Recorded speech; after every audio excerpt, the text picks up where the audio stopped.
Саламатсыздарбы? Урматтуу прокурор. Биринчи суроо. Мурдагы прокурор Өткүрбек мырза кайда жүрөт? Барбы деги? Өткүрбек Асылбекович Кыргызстанда эле болуш керек. Мен Анда КГБ эмди угуп атасыңарбы, кайда жүрөт ал киши?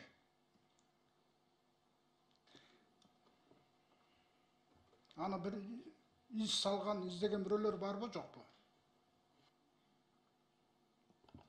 Зарылбек Кылычбекович азыр Жамшит Өткүрбек Асылбекович боюнча эч кандай бир факты каттоо, аны издөө маселеси жок.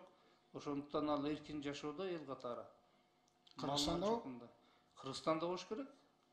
Же урматтуу КГБ, урматтуу прокурор, урматтуу МВД.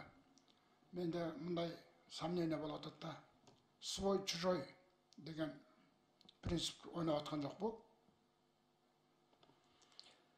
Эгерде ал кишинин кандайдыр бир кылмышка аралашканы болсо ачык айтсаңыз, ошого жооп берели. Анан азыр свой чужой деп ал жетекчилик, мен кемчилдигин байкаган да жок бүгүн, бизде андай маалымат да жок. Ошондуктан каерде жашаганына да кызыкпадык. Токтор Алиевич, сиз сот болуп иштедиңиз. Мен милиция болуп иштедим. Прокуратурада көбүрөөк иштегем. Прокуратурада көбүрөөк иштедиңиз. Эми кимдин кандай иш кылганын айтырбай эле билебиз да. Аны санап бер десеңиз, мен санап берейин Өткүрбек мырзанын кандай иштери бар экен. Анан ошону бир эсиңизге алып койсоңуз. Экинчи суроом. Тергөө иштери боюнча пенсияга кеткен биздин тергөөчүлөр бар. Оор, өзгөчө оор терроризм, сепаратизм, киши өлтүрүү, курал колдонуу менен киши өлтүрүү, киши өлтүрүүгө ийгилик көрсөтүн прокурорлор бар эле. Прокуратура составында. Ошолорду жана МВДда иштеген, пенсияга кеткен прокурорлорду кайрап келип иштетейин деген оюңуз барбы, жокпу? Эң актуал суроо бердиңиз. Бул жерде бизде распоряжениеде жүргөн, пенсияда жүргөн прокуратура кызматкерлери бар. Макул болгондору менен кызматты берип жумушка алып атам мен. Бирок көбүнчө жетекчиликте жүргөн прокурорлор бүгүнкү күндө жөнөкөй тергөөчү же помощник болуп келбейт экен да, бул өзүнчө маселе экен. Экинчиден мына тергөө департаментин түзбөй аткан себеби да ушул. Прокуратурада баягы сиз айткан профессионал тергөөчүлөр да азайып кетти да, мына 5 жылда азайып кетти. Ошондуктан биз өзүбүзгө тергөөнү калыбына келтирип алып экинчи этапка баралы деген максат менен жанда прокуратурага тергөөнү калыбына келтирип атабыз. Бардык нерсени кадр чечет билесиз. Тергөөчү бир күндө даяр болбойт экен. Ошондуктан сиз айткандай пенсияда жүргөн, тажрыйбалуу распоряжениеде жүргөн прокурор кызматкерлерди сөзсүз кайта алабыз. Анда биринчи суроо. Урматтуу КГБ, сиздерге суроо. Мамлекетке чыккынчылык кылды деген статья менен бир-эки адамды камадыңыздар. Мен ал жөнүндө сурагым келбейт. Ушу мамлекетке чыккынчылык деп ошонун основной принциптерин айтып койсоңуздар, кайсы кишини мамлекетке чыккынчылык кылды деп түшүнөбүз?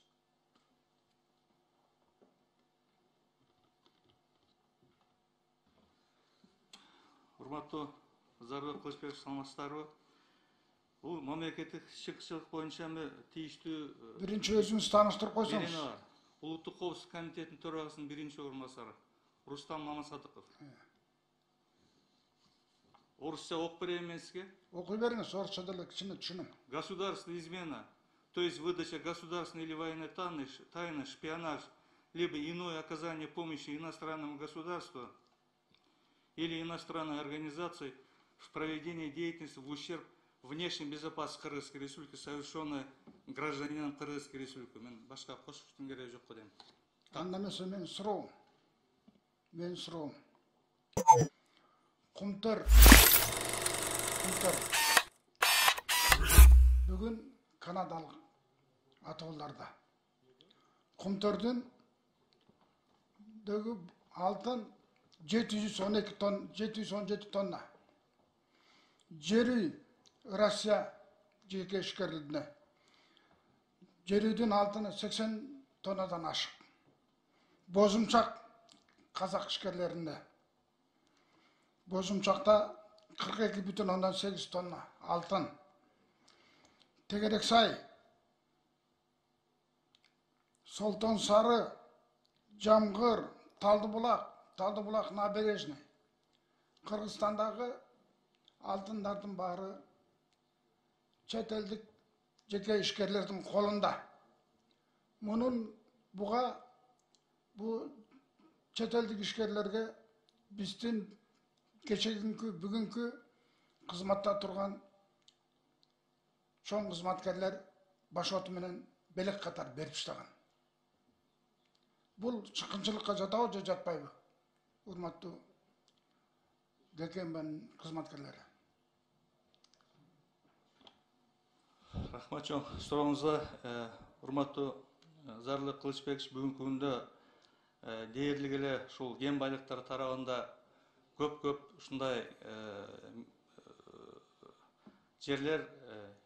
Сиз бирле сөз менен айтсаңыз, бүгүн бул чыккынчылыкка жатабы, жатпайбы? Чыккынчылыкка жатат тийбуду айтыш үчүн бизде материалдар болуш керек. Кээ бир эмелер боюнча комиссия иштеп жатат. Сиздер да арасында болушуңуздар керек. Эгер бар десеңиздер, берсеңиздер, биз тийиштүү укуктуу баа беребиз. Урматтуу ГКМБнын биринчи орун базары. Сиз жана окуп бербедиңиз мага принциптерин. Мындай болгондо мамлекетке зыян болсо деп. Алтын чыккан жерлер, 27 алтын байлыгыбыз чыккан жерлердин баары башоты менен чет элдик ишмерлерге тартууга тарак эткен. Ошолорду бүгүн сиздер, ГКМБлар, эчтеке жок экен, зыян келтирбептир деп чыгарып атасыңар. Бул элдин ар кандай ойго тутуш алып келгенге себеп болуп атат да. Буга кандай дейсиздер? Мен сизге да кыска жооп берейин. Эгерде сиздерде материал болсо, тиги же кум түрдө атасыз. Сиз баягы соромай Шарып үчүн жообун берип атасыз. Мага Мен сизге мыйзам түрүндө жооп берип жатам сизге. Зарылбек Кылычбекович, мен жооп берейинчи, баш прокурорлар. Мына азыр сиз айткан эми чыккынчылык, шпионаж боюнча айттыңыз, буну эки бөлүп карашыбыз керек да. Эгерде Кыргызстандагы ошондой кен байлыктар боюнча маалыматты мамлекеттик сырды берген факты болсо, анда бул чыккынчылык болот. Эгерде мамлекет кен байлыгын мыйзамсыз лицензия берген болсо, бул өзүнүн тиешелүү статьялар бар да билесиз. Кызмат абалынан пайдалануу, же коррупциялык жол менен жана башка. Ошондо конкреттүү факты болсо, ошого карата баа. Бул мен жана суроодум тиги ГКМБнын немесинен. А киши мага катуу үнүн чыгарып кыйкырып атат. Мен микрофонум бар, мен жакшы угам, урматтуу ГКМБнын биринчи орун базары. Мага кыйкырбаңыз.